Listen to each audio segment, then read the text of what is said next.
ஸ்ரீ பாலகுருநாதீஸ்வர சுவாமி கோயில்ல தரிசனத்தை முடிச்சுட்டு வெளிப்பிரகாரத்துல இயற்கையாகவே இருக்க நவக்கிரக விருட்சங்களை கண்ணால கண்டு வழிபடுறதால கிரகங்களினால் ஏற்படுகின்ற கெட்ட கதிர்வீச்சுகள்ல இருந்தும் தோஷங்கள்ல இருந்தும் விடுபட முடியும்னு சொல்றாங்க அர்ச்சகர்கள்.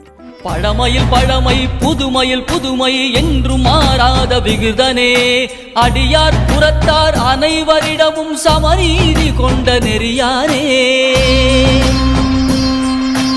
உயிரினில் நின்று உணர்வினில் கலந்து நிழலாய் தொடரும் சிவமே. நவக்கிரக தோஷங்களால பாதிப்புக்குள்ளானவங்க கண்டிப்பா ஸ்ரீ பாலகுருநாதீஸ்வர சுவாமிய வழிபட்டு நவக்கிரக விருட்சங்களையும் தரிசனம் பண்ணுங்க. உங்க வாழ்க்கையிலும் தோஷங்கள் நீங்கி சந்தோஷங்கள் பெருகட்டும்.